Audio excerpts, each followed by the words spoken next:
I remember the brother that everyone said never existed. I'm not the kind of person who usually posts stuff online, but I really need to get this out somewhere. Maybe someone's been through something similar. I'm 36. I live alone. Or, well, almost alone. A few months ago, I moved my mom in with me. She's in the early stages of dementia. It's not the worst diagnosis, but she already mixes up dates, sometimes forgets where she is. At first, I thought I could handle it. Now I realize I'm mostly just trying not to lose my mind right alongside her. We live in the house I grew up in. It's an old two-story place just outside Colorado Springs. I work from home doing tech support for a company you've definitely never heard of. The job's boring, but it lets me be here when mom needs something.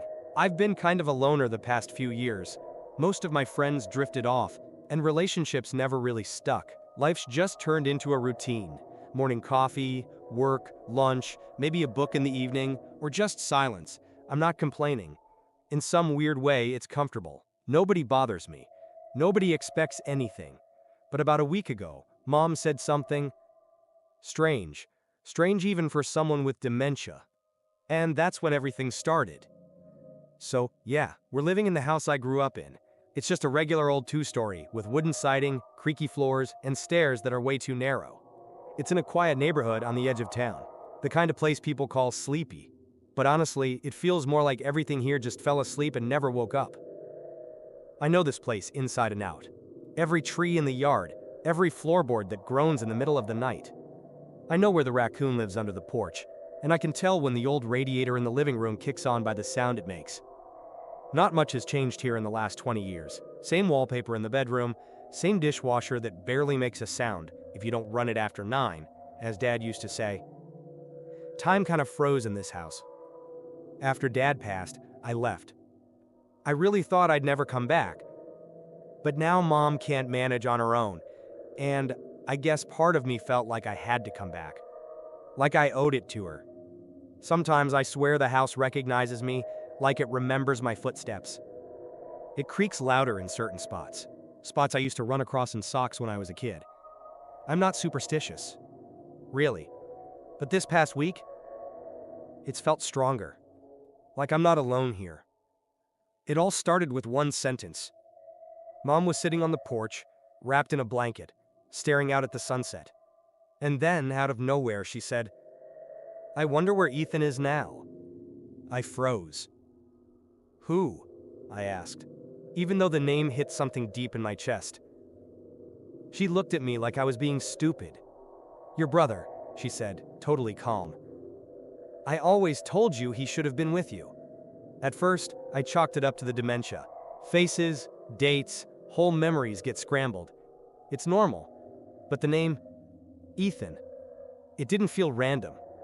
It felt familiar, like something I'd known once and lost. That night, I couldn't sleep. I sat on the floor of the storage closet, flipping through old photo albums. Christmas '94, summers at the lake, birthdays, every single picture. Me, Mom, Dad, sometimes the dog, but no one else. I went through every album. Even found an old VHS tape labeled Michael, 6th birthday. Just me. Always just me. I called Aunt Carol, Dad's sister, asked her straight up, "Did I ever have a brother?" She hesitated. Then finally said flat out, "No. You were an only child. Always have been." And I honestly don't know what's weirder, how certain they all sound, or how certain I am. They're wrong. Couple days later, she said his name again. It was around 3 a.m. I woke up to her voice. She was mumbling something in the next room. I got up to check on her. She was sitting on the edge of her bed, staring blankly, hands shaking. "It's not his fault," she whispered. "He didn't know, he was just a kid." "Mom?" I sat down next to her, gently took her hand. "Who are you talking about?" She looked at me like I was a stranger. "Ethan," she said. "You know that. He was always with you. You just forgot."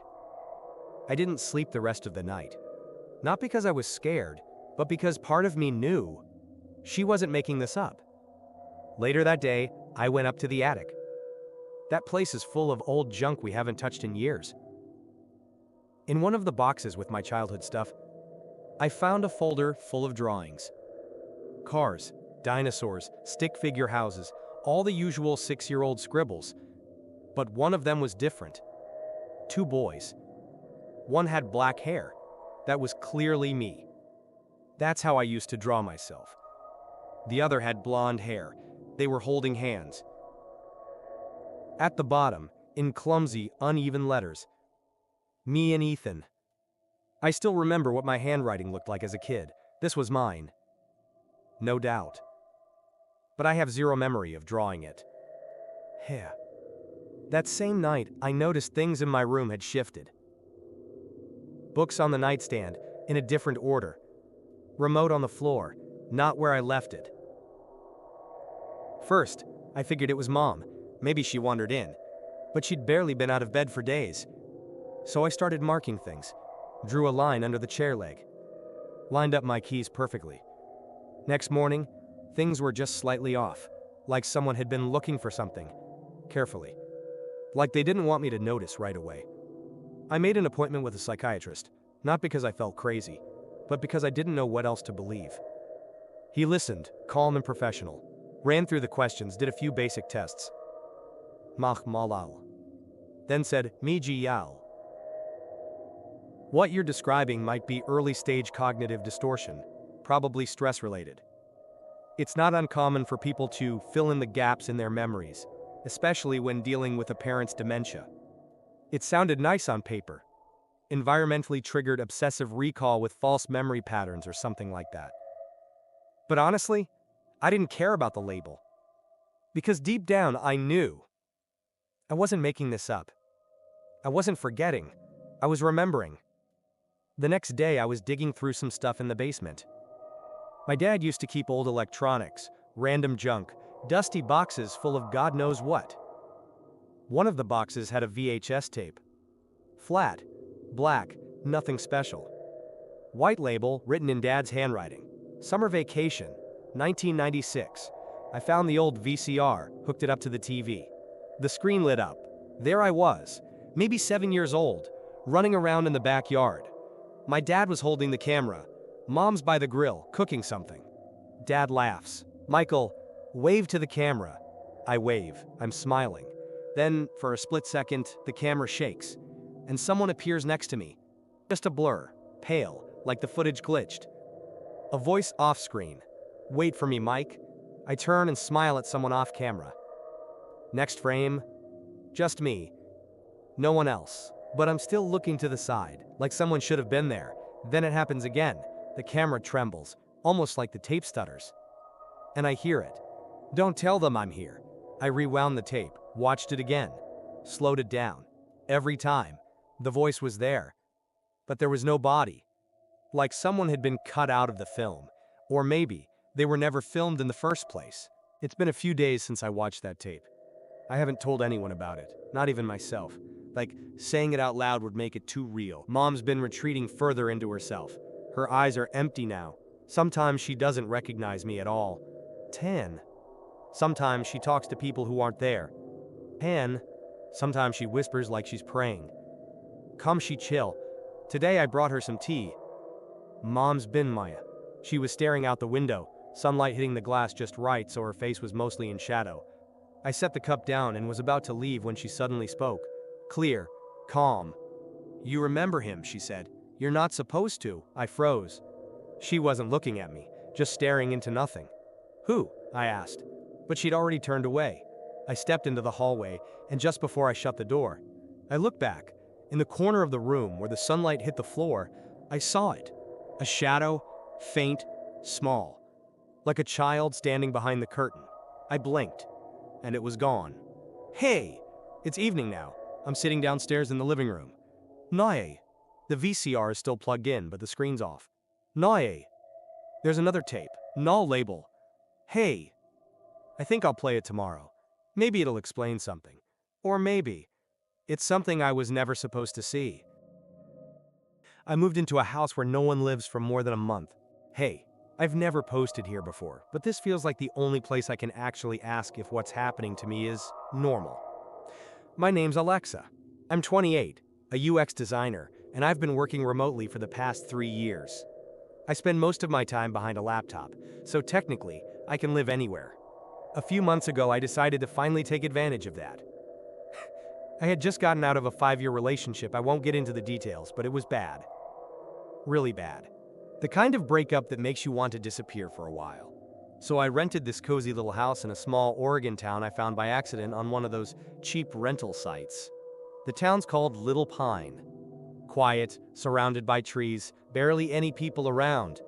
It seemed like the perfect place to clear my head. My plan was simple: sweaters, morning coffee, deep focus work, and absolutely no drama. And honestly, it went exactly like that for the first week. Little Pine isn't really a town, it's more like a movie set someone forgot to tear down. One store, one coffee shop, one lonely traffic light that still changes at 3 a.m. even though no one's driving. I found the house totally by chance on this ancient classifieds website. I was shocked the site still worked. The cottage was built in 1905. The front porch is crooked, and there's a tiny attic window with carved trim. From the outside, it looks like something out of a storybook. Faded white paint, a little brick chimney, and creaky wooden steps. The windows on the first floor are so low you mostly see tree trunks from inside. The pines grow so close to the house that even on bright days, the rooms stay dim. The place is owned by an older couple, Mr. and Mrs. Whitmore. They live across the street in a house that looks like a slightly grumpier twin of mine. When I arrived, Mr. Whitmore met me on the porch. He looked at me for a beat too long and said, "Most folks don't stick around long here. But you look like someone who'll do just fine." At the time, I thought it was just small town weirdness. Now I'm not so sure he meant it as a joke. The first few days were perfect. Exactly what I needed. I woke up early, made coffee in this old ceramic pour-over, opened my laptop, and just worked. The internet here was surprisingly solid, considering the nearest real town is like 30 miles away. The Whitmores brought me apples from their yard. Sometimes they'd wave at me from their porch. Tally. For about 3 or 4 days, I honestly felt like life had finally leveled out. And then little things started happening. My phone alarm started going off 6 minutes early. I thought I'd messed up the settings, but I double-checked. Everything looked right. Still, every morning, 6:54 instead of 7 o'clock. Then I started noticing stuff around the house had shifted. Nothing major, nothing missing, just slightly off. A book I left closed on the arm of the chair was now on the pillow. Massenere. A coffee mug I'd left in the sink was sitting in the drying rack. Massenere. I blamed it on being absent-minded. Even made a note in my phone that said, "House Fairy Alexa's helping me clean." But then the calls started.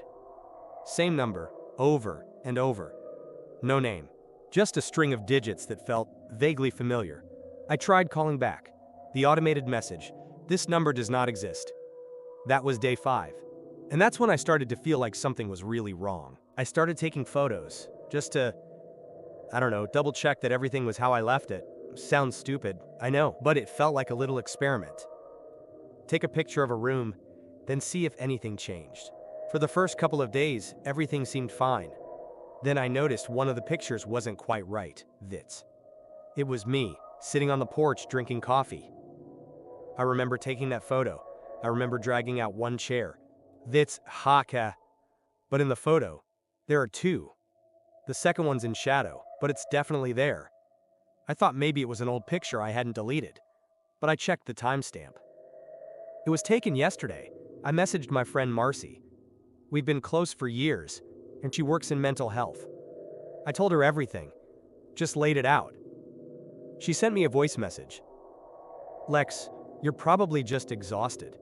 New place, isolation, all the stress. You know how this stuff works. You're safe, it's okay." The next day, I played it again.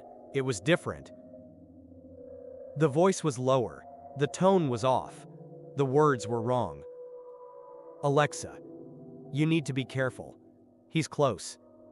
Just stay in rooms with mirrors." I stood there holding my phone, and I swear, every hair on my body stood up. After that, I started writing everything down in the Notes app. Little details. Where stuff was, what photos I took, what time I woke up. The next morning, half the notes were gone. I almost broke. Then I remembered something Mr. Whitmore said when I first moved in. "There's some old notebooks in the house if you need them." I found one. The cover was beat up, but most of the pages were blank. Most. The first few already had writing. Neat. Precise. My handwriting. But I didn't write any of it.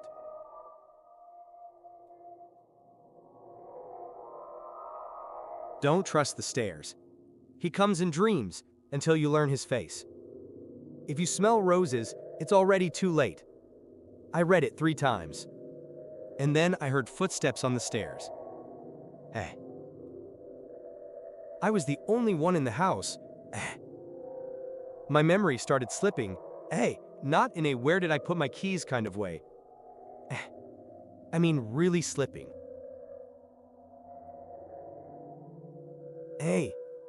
One day, I couldn't remember my best friend's last name.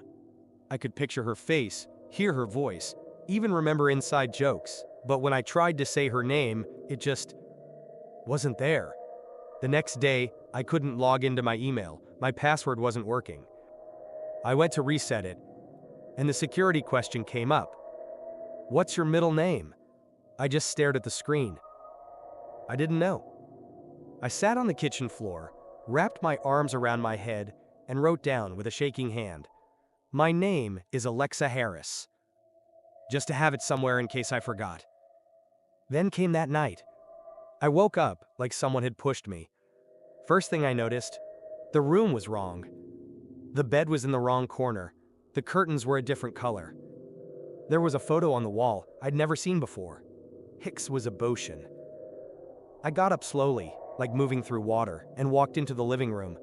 Hicks was with a wrong color. Hicks was a wrong color. The bookshelf was empty. Everything looked almost the same. But not. I stepped outside. The air felt weird. Dry. Like before a storm. The Whitmores were sitting on their porch, staring at me. I walked toward them, nearly tripping on the steps.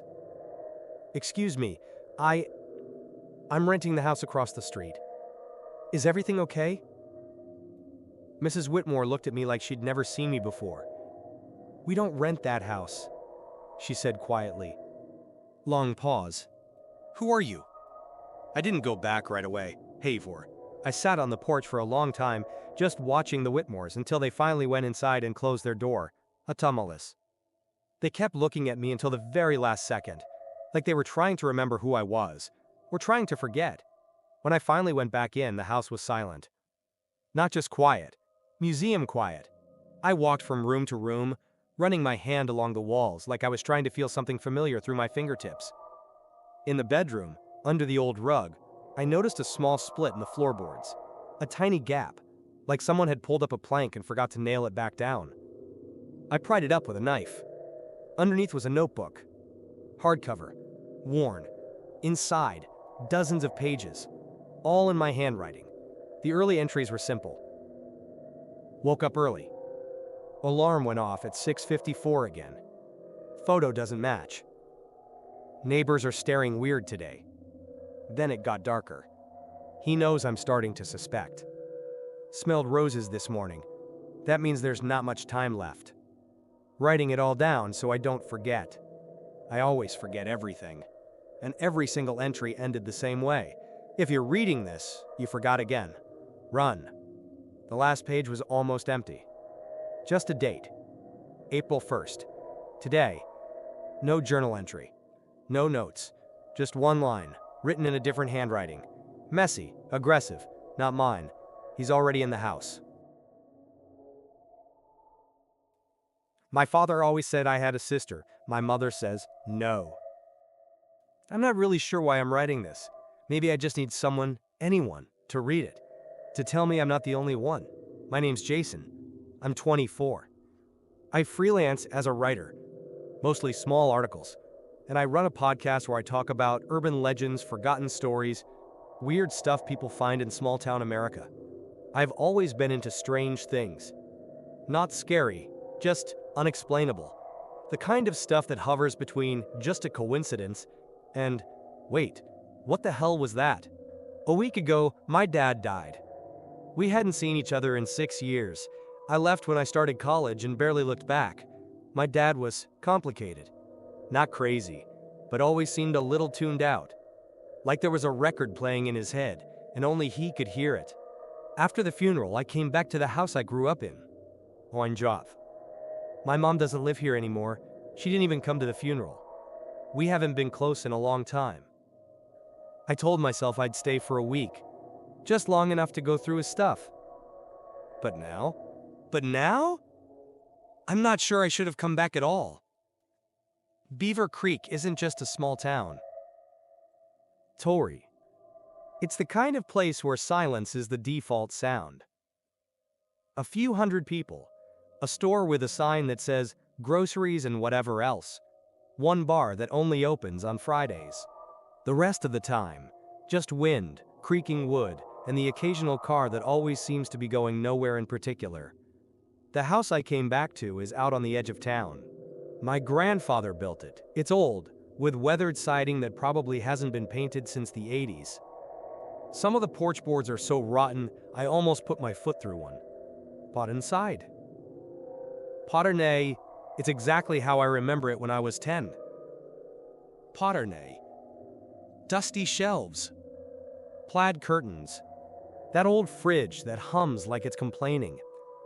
But the weirdest part of the house was always my dad's room. He called it below grade. It's not really a basement, more like a small room tucked beneath the stairs. He went down there every night. Inside were stacks of cassette tapes, dozens of old tape decks, everything labeled in his neat little handwriting. Dreams, 1995. Whispers, 1997. Conversation with S. I've only just started going through them, but even just looking at them. I get the feeling my dad wasn't just listening to these tapes. Therefore, he was trying to keep something. I was going through old boxes in that little basement room, mostly just to keep busy. So wait, there wasn't anything valuable. Just dust, tools, a few books, and way too many cassette tapes. Most of them were labeled things like, My Dreams, 1993. Repeat, January 1994. Stairs Dream. At first, I thought it was just nonsense, maybe some weird audio journal, but I popped one in the player anyway. For the first couple minutes, silence. Then my dad's voice. Tired. Groggy. It was her again. On the stairs. I didn't go up. She said, Stay down here. Then she was gone. I was about to hit stop when another voice came through. A child's voice. A girl. Soft. Almost a whisper. JC, come play. That name. Only one person ever called me that. And she wasn't real. At least, that's what everyone said. My imaginary friend. I still remember Mom scolding me once, saying, Stop it. You don't have a sister. Quit talking to empty air. You're freaking grandma out. But the voice on that tape was real. I called my mom. I didn't even try to ease into it. Mom, I said, did I ever have a sister? Long pause, then cold and flat. You were an only child.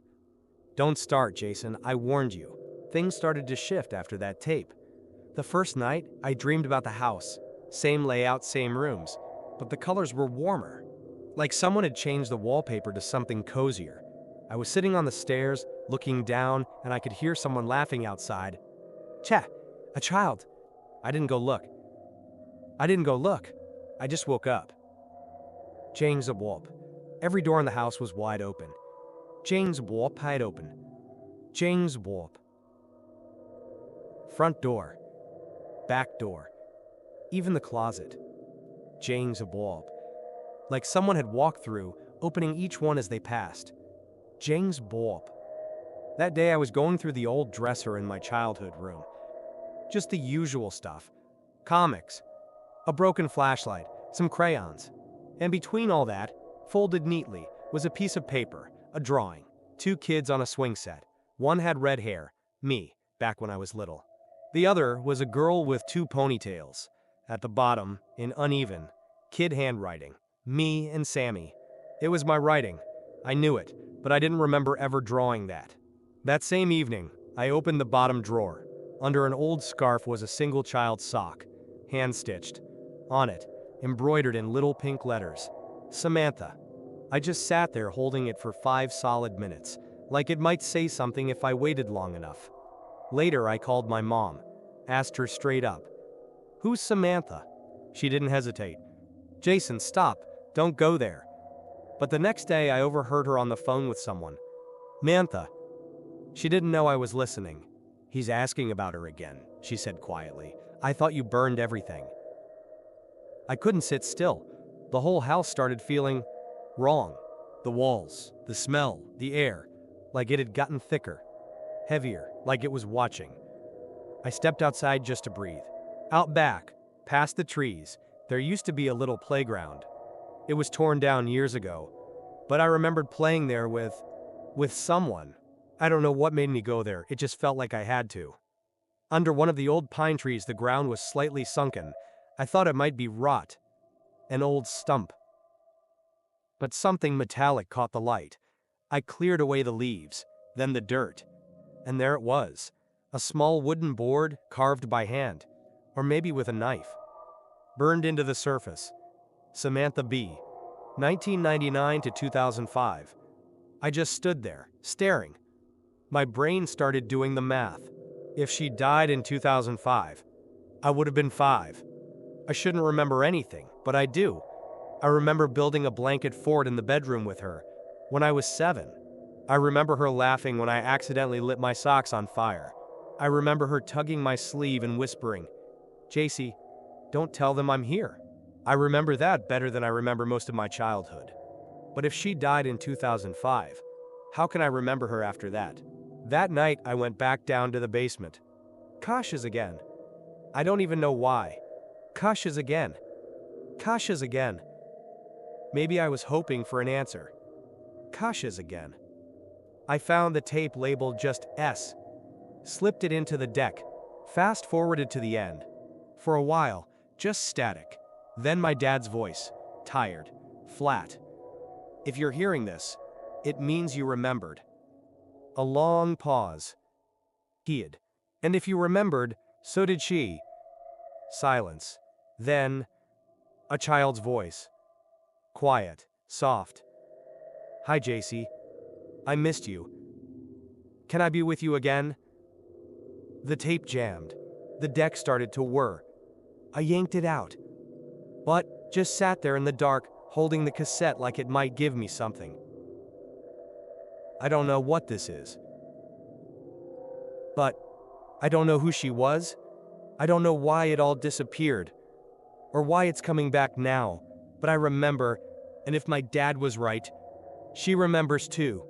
Is it possible to make up a sister, and then forget she was real? Thank you for watching to the end. If you enjoyed the video, please leave a comment and like it. It will help us grow. Until next time in the next video, bye.